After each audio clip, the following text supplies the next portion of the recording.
하나님은 사무엘을 보내셔서 사울을 책망하셨습니다. 그러나 사울은 그 책망을 받는 자리에서도 회개를 하지 않고 병명만 늘어놓습니다. 결국 사울은 하나님으로부터 버림을 당하게 됩니다. 사울이 버림을 받은 것은 자기의 영광을 추구하였고 겸손한 마음을 잃어버렸으며 또 불순종하였기 때문이라고 했습니다. 오늘은 사울이 사무엘 앞에서 자신의 잘못을 인정하고 사무엘에게 하나님께 제사하는 일에 함께 해달라고 말을 합니다. 처음에 사무엘은 거절했지만 사울의 강권에 못 이겨서 따라갔습니다. 그러나 하나님의 마음을 돌이키지는 못했습니다. 그 이유는 사울의 회개는 진정성이 없었기 때문입니다. 형식적인 회개는 참된 회개도 아니고 하나님은 그 회개를 받으시지도 않습니다. 그래서 오늘은 이 진정성이 없는 회개라는 제목으로 말씀을 살펴보겠습니다. 첫째로 진정성이 없는 회개는 다른 사람의 핑계를 댑니다. 24절입니다. 사울이 사무엘에게 간청하였다. 내가 죄를 지었습니다. 주님의 명령과 예언자께서 하신 말씀을 어겼습니다. 내가 군인들을 두려워하여 그들이 하자는 대로 하였습니다. 사울은 자신이 죄를 지었다는 것을 인정했습니다. 이렇게 죄를 지은 것을 인정하는 것은 아주 중요한 일입니다. 이렇게 자신의 죄를 인정하는 것은 쉬운 일이 아니기 때문입니다. 여기까지만 보면 사울이 회개를 한 것처럼 보입니다. 그러나 스스로를 변호하기 위해서 또다시 핑계를 대고 있습니다. 그것은 군사들의 말을 핑계 삼고 있는 것입니다. 군사들이 보기에 좋은 가축들 또 살찐 짐승들을 남겨두고 다 죽이자는 그들의 말을 사울도 동의를 했던 것입니다.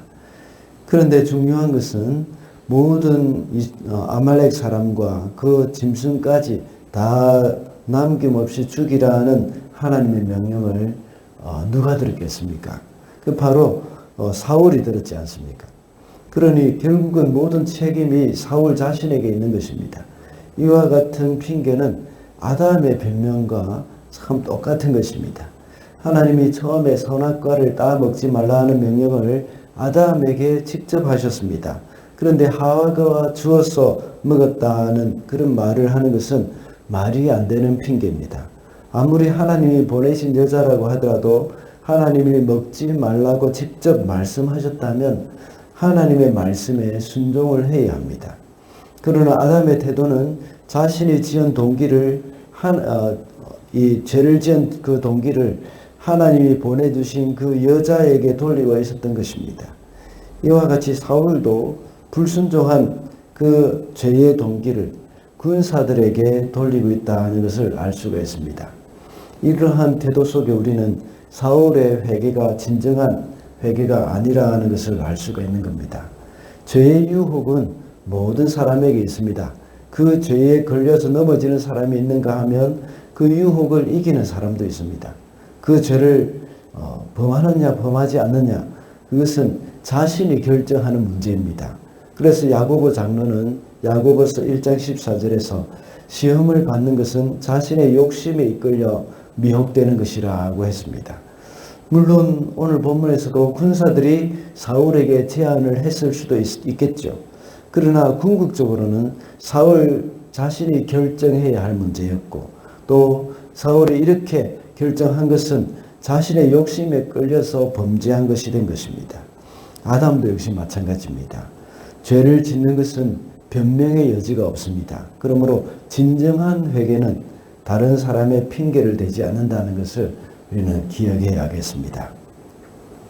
둘째로 진정성이 없는 회개는 사람에게 인정받는 것에만 관심이 있습니다. 30절입니다. 사울이 간청하였다. 내가 죄를 지었습니다. 그러나 나의 백성 이스라엘과 백성의 장로들 앞에서 제발 나의 체면을 세워주시기 바랍니다. 나와 함께 가셔서 내가 예언자께서 섬기시는 주 하나님께 경배할 수 있도록 하여 주십시오. 사무엘이 범죄한 사울을 버리고 다른 사람을 왕으로 세울 것이라고 말을 하고 돌아서서 가려고 했습니다.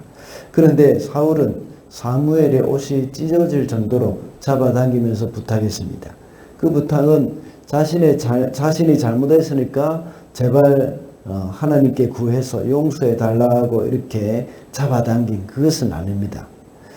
그 이유가 자신의 체면을 세워달라고 하는 부탁을 하고 있는 겁니다. 자신의 체면을 세울 수 있는 방법이 어떤 것이라고 생각하고 있겠습니까? 그래서 바로 사무엘이 자신과 함께 가서 이스라엘 백성들과 그리고 또 장로들 앞에서 하나님께 제사를 드리는 것이라고 생각을 하고 있었던 겁니다. 여기서 체면이라는 그런 말을 다른 말로 번역을 하면 그것은 높인다는 의미가 있습니다. 왕으로서 자신을 좀 높여달라는 것입니다. 정말 체면을 세우기 위해서 모든 것을 다 제쳐놓고 체면을 세우기 위해서라면 모든 것을 다 제쳐놓고 진심으로 하나님 앞에 통회하고 자복해야 하는 겁니다. 자신의 왕관을 내려놓고 어떤 일이라도 어떤 벌이라도 달게 받겠다는 그런 마음으로 눈물로 회개했더라면 하나님은 그를 다시 사용했을지도 모릅니다. 그리고 백성들도 역시 하나님을 향한 진심 어린 그 왕의 마음을 보고 왕으로서 존경했을 것입니다. 성도가 진정한 회개를 함으로써 하나님께 인정을 받을 때 사람에게도 인정을 받을 수 있습니다. 그러나 사람에게 인정받기를 원할 때는 하나님께 버림을 받게 된다는 사실을 잊어서는 안 되겠습니다. 사울은 사람에게 인정받는 수단으로 제사를 사용했습니다. 우리 성도들도 경건을 이익의 재료로 사용해서는 안 되겠습니다. 항상 진심으로 하나님 앞에 나아가서 우리의 마음을 쏟아 놓아야 합니다. 이것이 바로 살 길이요 하나님으로부터 인정을 받고 용서를 받을 수 있는 길이라고 볼 수 있습니다. 마지막으로 진정성이 없는 회개는 여전히 형식에만 얽매여 있습니다. 31절입니다. 사무엘이 사울을 따라 돌아가니 사울이 주님께 경배를 드렸다. 이렇게 해서 사무엘이 마지못해서 사울과 함께 제사를 드리러 갔습니다. 사울은 여호와께 경배했습니다. 과연 사울이 그 마음에 하나님을 향한 진정한 갈망을 가지고 경배를 하고 제사를 드린 것일까요? 35절을 보면 사무엘은 사울을 위해서 슬퍼했다, 마음이 상했다고 말씀하고 있습니다. 사울이 제사를 하고 경배하는 것은 형식적인 것에 불과했던 것입니다. 그 마음에 진심이 없고 형식의 얽매인 모습입니다. 이렇게 예배만 하고 나면 제사만 하고 나면 자신이 할 일이 끝났다고 생각하는 것입니다. 이런 마음은 이스라엘 백성이 언약궤만 있으면 블레셋과 전쟁에서 승리할 수 있다 하는 그런 마음과 동일합니다. 그리고 블레셋과 싸우러 가기 전에 사무엘을 기다리자 오지 않았을 때에 그럴 때 다급한 마음에 사울이 직접 자신이 제사를 지내는 그것과 동일한 것입니다. 신약에 와서는 바리새인들이나 유대 종교 지도자들처럼 생명력은 없고 종교적인 형식에만 빠져 있었던 그러한 모습과 동일합니다. 우리 성도들은 형식적인 종교의식을 경계해야 합니다. 여기에는 생명력이 없습니다.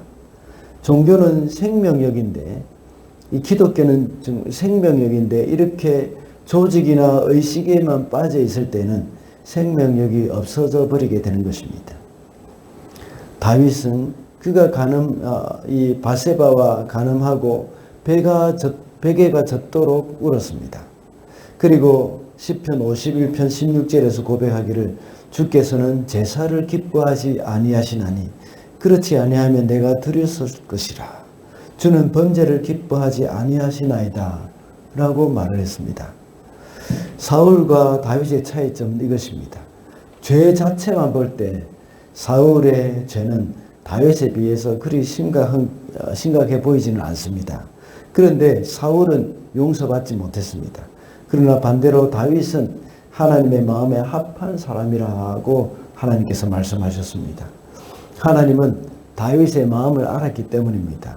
다윗은 범죄했지만 진심으로 회개하면서 하나님과의 그 관계 회복에만 관심이 있었습니다. 그는 어떤 핑계 이런 것이 없었습니다. 그리고 체면이나 권위 따위에는 관심이 없었습니다. 오직 하나님과의 관계 회복, 이것을 다윗은 간절히 원했던 것입니다. 그래서 종교적인 형식보다는 진심으로 하나님 앞에 통회하고 자복하는 마음이 있었습니다. 말씀을 맺겠습니다. 오늘은 진정성이 없는 회개라는 제목으로 말씀을 살펴보았습니다. 진정성이 없는 회개는 다른 사람을 핑계거리로 삼습니다. 그리고 사람에게 인정받는 것에만 관심을 가지고 형식에만 얽매여 있다고 했습니다. 회개는 여러 가지로 정의할 수 있겠지만 그 중에 하나는 하나님과의 관계 회복입니다.